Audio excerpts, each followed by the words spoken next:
बचपन से यही सब होता आ रहा है मेरे साथ। लेकिन प्रिंसिपल सर, फिर भी मैं इतना ही कहूंगा कि मुझे पढ़ने दिया जाए। एक दिन इस विद्यालय को मुझ पे नाज होगा। सब लोग पूछेंगे, भीमराव तुम कौन से विद्यालय में पढ़े हो?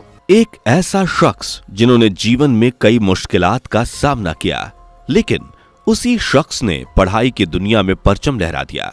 क्यों आज इन्हें पूरे देश में जाना जाता है और कैसे आज इनकी बातें और विचारों को देश और विदेशों में ट्रांसलेट कर सुनाया और पढ़ाया जा रहा है।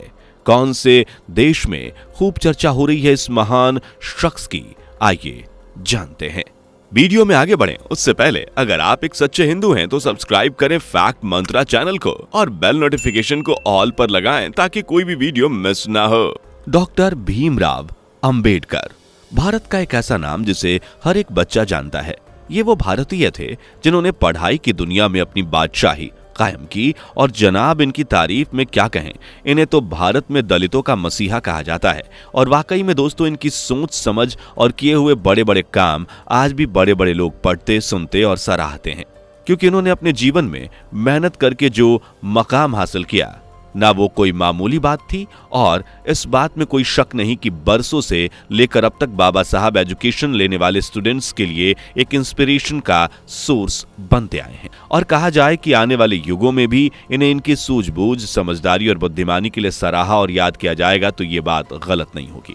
दोस्तों एक ऐसा शख्स जिसे उसके पढ़ाई के दौरान क्लास में बैठने से रोका गया हो और वो भी केवल जातिवाद के लिए, एक शख्स ने पूरे भारत को ही अपनी बुद्धिमानी से हिलाकर रख दिया। जी हाँ, ये बाबा साहब ही थे जिन्हें एक समय पर क्लास में बैठने से रोका गया था। लेकिन वक्त और हालातों को बदलना केवल किस्मत के हाथों में ही नहीं बल्कि इंसान की मेहनत पर भी डिपेंड करता है।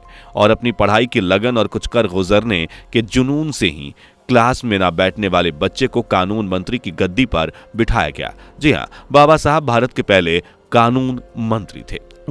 उनके ज्ञान और विचारों की जितनी मिसालें दी जाएं वो कम ही है, जिसमें सबसे बड़ी मिसाल तो दोस्तों उनके नाम पर चलने वाली यूनिवर्सिटी है जो पूरे भारत में लाखों करोड़ों बच्चों को शिक्षा देती है। भारत में तो डॉक्टर भीमराव अंबेडकर का बड़ा दर्जा है, लेकिन भारत के अलावा विदेशों में भी बाबा साहब का बहुत बड़ा दर्जा है और उनका नाम बड़े सम्मान के साथ लिया जाता है।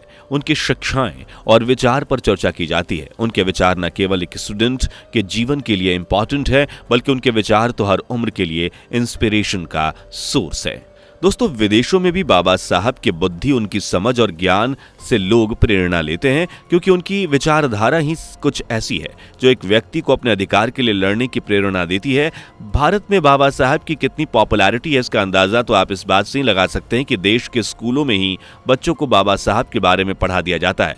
बाबा साहब की शिक्षाओं को पढ़ने की बात आई है तो आपको बता दें कि केवल भारत में नहीं बल्कि वियतनाम, थाईलैंड और चीन जैसे बड़े बड़े देशों में भी बाबा भीमराव अंबेडकर साहब को ऊंचा दर्जा हासिल है। उनकी विचारधारा, उनकी शिक्षाएं और कुछ कर गुजरने का जज्बा, इन सब से जुड़े लेखों और किताबों को दुनिया के कई देशों में पढ़ाया जाता है। इन बातों से दोस्तों आप समझ सकते हैं कि बाबा साहब कितनी बड़ी हस्ती हैं जिन्होंने पढ़ाई की दुनिया में एक अलग ही मुकाम हासिल किया था। जैसे कि अभी हमने उन देशों की बात की जिसमें बाबा साहब का नाम बड़े सम्मान के साथ लिया जाता है और उन्हें सम्मान दिया जाता है। उन देशों में एक देश चीन भी है। जी हाँ, चीन जैसे देश में भी बाबा साहब की बातों पर चर्चा की जाती है। वहां के बच्चों को बाबा साहब से जुड़ी बातों को बताया जाता है जिससे वहां के बच्चे बढ़ें और पढ़ाई आदि में आगे बढ़ें और सही मायनों में वो पढ़ाई के महत्व को पहचान पाते हैं। यही नहीं, चाइना में तो ऐसी बहुत सी चीजें की जा रही हैं जिससे बाबा साहब का विचारधारा हर जगह तक पहुंचाई जाए, जिसके बारे में हम आगे बात करेंगे। लेकिन उससे पहले आपको कोलंबिया देश के बारे में बताते हैं। दोस्तों कोलंबिया जो कि एक जाना माना देश है, उसके बारे में तो आपने जरूर ही सुना होगा।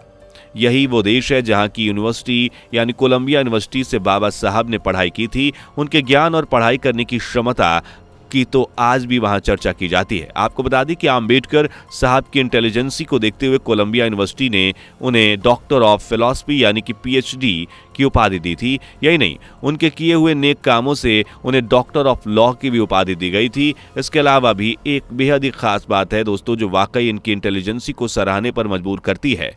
लेकिन उसे जानने से पहले अगर आपने हमारी वीडियो को अभी तक लाइक नहीं किया तो जल्दी से लाइक कर दीजिए और चैनल पर नए हैं तो सब्सक्राइब करना मत भूलिएगा। खबरों के अनुसार बताया जाता है कि एक बार कोलंबिया यूनिवर्सिटी ने अपनी टॉप स्टूडेंट की लिस्ट शेयर की थी, जिसमें 100 उन स्टूडेंट्स के बारे में बताया गया था जो पूरी यूनिवर्सिटी में सबसे अच्छे और बेहतरीन परफॉर्मेंस के साथ अपनी एजुकेशन को कंप्लीट कर चुके हैं, जिन्होंने पूरी दुनिया में महान काम किया है। इस लिस्ट में बाबा साहब का नाम भी शामिल था। आपको जानकर हैरानी होगी कि इन सभी 100 पूर्वी छात्रों को जब लिस्ट में सीरियल वाइज लगाने के लिए वहां के वेल एजुकेटेड लोगों की कमेटी बनाई गई, तब इस कमेटी में ने भारतीय संविधान के रचयिता बाबा साहब भीमराव अंबेडकर का नाम सबसे पहले नंबर पर रखा। यानी आप समझ सकते हैं कि विदेशों में भी बाबा साहब को अलग ही दर्जा प्राप्त है और आज भी सबसे ज्यादा महान हस्तियों में सर्च किए जाने वाले बाबा साहब ही हैं। सो अब वापस चीन पर आ जाते हैं। जैसे कि पहले हमने आपको बताया कि चीन में किस तरह बाबा साहब को पढ़ा सुना और उनके विचारों को समझा जा रहा है, और यही नहीं, अगर वहां के लोगों का भारत के प्रति जो लगाव भी है वो भी बाबा साहब की वजह से ही देखने को मिलता है। आपको बता दें कि बाबा साहब भीमराव अंबेडकर की बुक्स, जिनमें उनकी बातें हैं, उनके विचार हैं और बहुत सी बातें जो हमारे जीवन के लिए अहम है, उन बुक्स का चाइनीज भाषा में ट्रांसलेशन हो चुका है। कितनी अच्छी बात है ना दोस्तों। यही नहीं, अब तो चाइना की सबसे पॉपुलर यूनिवर्सिटी तक में बाबा साहब की किताबों को ट्रांसलेट करके उन स्टूडेंट्स तक पहुंचाया जा रहा है, जिससे यहाँ मौजूद पढ़ाने वाले लोग भी आज बाबा साहब की बातों को पढ़ते हैं। खबरों के अनुसार नितिन मिश्रा नाम के एक फेमस लॉयर के द्वारा बताया गया कि जाने माने प्रोफेसर वाईएस अलोन ने बाबा साहब की जीवनी यानी उनकी लाइफ से जुड़ी बातों की बुक्स को चाइना की यूनिवर्सिटी में भेजा था और वहां के हेड से इसके बारे में चर्चा भी की थी। वहीं बात करें वाईएस अलोन की, तो वो जेएनयू यानी कि जवाहरलाल नेहरू यूनिवर्सिटी के प्रोफेसर हैं जो दर्जनों किताबें लिख चुके हैं, साथ ही उन्हें कई अवार्ड्स भी मिल चुके हैं। बता दें कि बाबा साहब से बेहद इंस्पायर हैं ये, जिन्होंने बाबा साहब के विचारों पर अच्छे से पढ़ाई की और उन्हें बाबा साहब के ज्ञान को हर तरफ फैलाने में काफी खुशी होती है। यही वजह है कि उनकी वजह से आज चाइना जैसे देशों में भी भारत के महान हस्ती बाबा साहब भीमराव अंबेडकर जी की बातों को पढ़ा जा रहा है, और वाकई में ये दोस्तों एक काफी बड़ी बात है। वहीं बात करें दोस्तों अमेरिका की, तो बाबा साहब की पॉपुलैरिटी के चर्चे वहां भी कुछ कम नहीं है। वहां भी आज बाबा साहब के नाम को जाना जाता है। वहां भी कई मूर्तियां और कॉलेजेस बाबा साहब से संबंधित हैं। साथ ही वहां बाबा साहब को बेहद सम्मान के साथ जाना जाता है। वाकई में दोस्तों बाबा साहब ने जो बचपन से परेशानियां और दुख सहे वो कोई आम बात नहीं है। उनका ज्यादातर जीवन सामाजिक भेदभाव के बीच बीता। आपको जानकर हैरानी होगी दोस्तों कि केवल जातिगत भेदभाव की वजह से ही उन्हें हर उस चीज के करीब जाने से उन्हें रोकने की कोशिश की गई जो उन्हें पसंद थी, जैसे मंदिर जाना, किताबें पढ़ना। इस तरह की कई बातें उनके जहन में घर कर गई थी, लेकिन बाबा साहब ने कभी हार नहीं मानी। कुछ कर गुजरने का जुनून और दमदार हौसला लिए उन्होंने दुनिया में अलग ही नाम बना लिया और अपनी समझ और ज्ञान से पूरी दुनिया को हिलाकर रख दिया। वो भारत के पहले कानून मंत्री तो बने ही, साथ ही उन्हें समाज सुधारक के रूप में भी देखा गया। और आज जैसे जैसे उनकी शिक्षाएं और विचारधारा को जोरों शोरों से दुनिया में बांटा जा रहा है, वो वाकई बेहद खुशी की बात है। सो गाइस, आपको हमारी ये वीडियो कैसी लगी कमेंट करके बताएं। बाबा साहब के बारे में इतनी बातें जानकर कैसा लगा कमेंट बॉक्स में जरूर अपनी राय रखें। वीडियो को लाइक और शेयर करके साथ ही चैनल को सब्सक्राइब भी कर लें अगर नए हैं, और बेल आइकन को प्रेस करना मत भूलिएगा। दोस्तों आपको स्क्रीन पर 2 और वीडियोस दिखाई दे रही हैं, जिसे देखने के लिए स्क्रीन पर क्लिक करें।